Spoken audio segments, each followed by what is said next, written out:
Hey guys, তো আবার আজকে একটা চিকেনের রেসিপি নিয়ে চলে এলাম। একদম খুব সুস্বাদু একটা চিকেনের রেসিপি।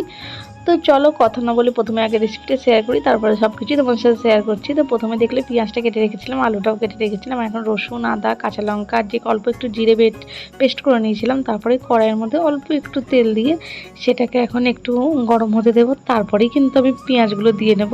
তো তোমরাও নিশ্চয়ই বাড়িতে এরকম করেই করো।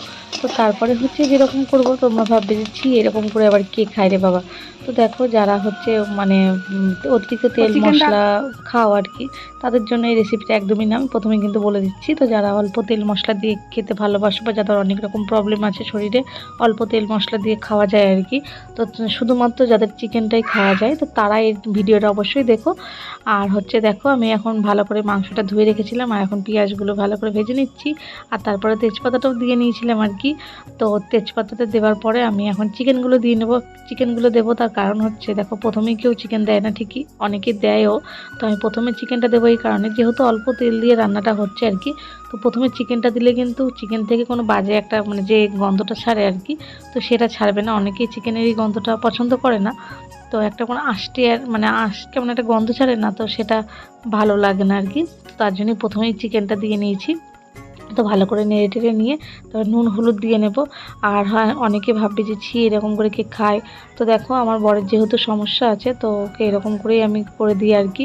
তো হচ্ছে যেহেতু বেশি তেল দিলে মানে বেশি করে তেল দিলে আর কি মাংসটা, প্রথমে মশলাটা দিই তারপরে মাংসটা দিই। তো যেহেতু অল্প করে তেলে রান্না করি, আর আজকে যেহেতু আমার বর খাচ্ছে না আর কি, তার জন্য আরেকটু বেশি তেল পড়েছে, কিন্তু ও খেলে একদমই অল্প করে তেল দিয়ে রান্নাটা করি। তো সেটাও তোমার সাথে অবশ্যই শেয়ার করব। তারপরে দেখতে পাচ্ছ আমি নুন হলুদ সবটাই দিয়ে নিয়েছি। তো এখন ভালো করে নাড়বা। নুন হলুদ দেওয়ার পরে কিন্তু দেখো মাংস থেকে একটু জল বেরোবে।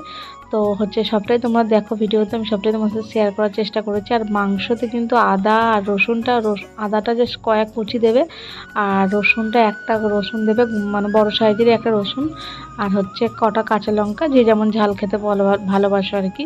তো আমার বড় যেহেতু ঝাল খাওয়া খুব একটা যায় না, তো এদিন ও খায়নি। তো তবুও আমরা খুব একটা ঝাল দিয়েও ছিলাম না আর কি। তো অল্প কয়েকটা জিরে এইটাই হচ্ছে পেস্ট করেছিলাম। তো একটা টমেটো দিয়েছিলাম আর কি, টমেটো না দিলে রান্নাটা একদমই খেতে ভালো লাগে না, যেহেতু অল্প তেল মশলা দিয়ে রান্না। তো এখানে 800 মতো চিকেন ছিল, তার জন্যই তেলটাও একটু লেগেছিলো আর কি। তো তাছাড়া আমাদের রান্না করলে কিন্তু একদমই তেল দিই না। তো সেই রেসিপিটা অবশ্য খুব তাড়াতাড়ি আসবে আর কি। তো এখন দেখতে পাচ্ছ আমি অল্প অল্প করে ঢাকা দিচ্ছিলাম আর নাড়ছিলাম আর কি। তো এখন এই যে দেখতে পাচ্ছ চিকেন থেকে অনেকটা কিন্তু দেখো জল বেরিয়ে গেছে, এখনও কিন্তু আমি কোনো মশলাই দিয়েছিলাম না। তো এখন দেখতে পাচ্ছ তোমরা যে অনেকটাই জল বেরিয়ে গেছে। তো চিকেনটা এরকম করে চিকেন করলে কিন্তু খুব টেস্টি হয় আর সুন্দরও লাগে। তো প্রথমে আগে আমিও খেতাম না, কিন্তু এখন আমার বয়সের থেকে থেকে খেয়ে খেয়ে আমার কিন্তু অভ্যেস হয়ে গেছে। তো এরকম খেতে এখন কিন্তু এটাই বেশি আমার ভালো লাগে। এখন আর বেশি রিচ মশলা আমার একদমই পছন্দ হয় না। তো এরকম করে কিন্তু বাড়িতে মানে রেগুলার খাবারে যদি এইসব রাখা যায় অল্প তেল মশলা দিয়ে, শরীরও কিন্তু ভালো থাকে। তো তারপরে দেখতে পাচ্ছ আমি মিক্সারে যে মশলাটা পেস্ট করে রেখেছিলাম সেটাও দিয়ে নিলাম। তো খুব সামান্য মশলা দিয়েছি, তোমরা দেখতেই তো পেলে। তো হচ্ছে দেখো এখন অল্প মশলা দিয়ে আমি হচ্ছে নাড়িয়ে নেব মাংসটাকে। তো এখন মাংস দিয়ে কিন্তু অনেকটা জল বেরিয়ে গেছে। তো হচ্ছে আমি আবার এটাকে ঢাকা দিয়ে দিয়ে অল্প অল্প করে ঢাকা দিচ্ছি, আর হচ্ছে মাংসটা আমি করছি। তো চলো ভিডিওটা দেখতে থাকো, সঙ্গে থাকো, আশা করি তোমাদের খুব ভালো লাগবে।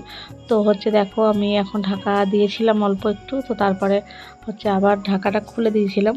তো এরকম করে হচ্ছে রান্নাটা করলে কিন্তু তাড়াতাড়ি সেদ্ধ হয়ে যাবে ঢাকা দিয়ে দিয়ে রান্না করলে। আর না হলে কিন্তু একটু সময় লাগে। আলুটা একটু বড় বড় দিয়েছিলাম, কারণ আলু বড় বড় থাকলে আমার কিন্তু খুব ভালো লাগে। এটা উনুনের মধ্যে রান্না করছিলাম, তাই তোমরা ধোঁয়া দেখতে পাচ্ছ আর কি। তো প্রথমে কয়লার উনুন ছিল, যেহেতু আগে রান্না করা হয়েছিল। তো আমি শেষে মাংসটা করছিলাম, তো তার জন্য একটা কাঠ ঢুকিয়ে দেওয়া হয়েছিল আর কি। তো দেখতে পাচ্ছ এখন কিন্তু মাংসটা অনেকটাই হয়ে গেছে, তারপরে কিন্তু জলও দেওয়া হয়ে গেছে। তো এখন দেখতে পাচ্ছ আমার রান্নাটা কিন্তু একদমই কমপ্লিট। তো তোমাদের যদি ভালো লেগে থাকে ভিডিওটা অবশ্যই লাইক কমেন্ট শেয়ার, আর হ্যাঁ শেষে কিন্তু অবশ্যই একটু কাশ্মীরি লঙ্কার একটু মানে শাহি গরম মশলা আর একটু চিকেন কারি মশলা আর কি দিয়ে নিয়েছিলাম। তো তারপরে একটু ঢাকা দিয়ে আর কি একটু নাড়িয়ে নিয়ে তারপরে নামিয়ে দিয়েছিলাম আর কি। তো মাংসটা এরকম করে করলে কিন্তু অবশ্যই খুব ভালো লাগবে। আর ভালো লাগলে অবশ্যই চ্যানেলটি সাবস্ক্রাইব করে দিও।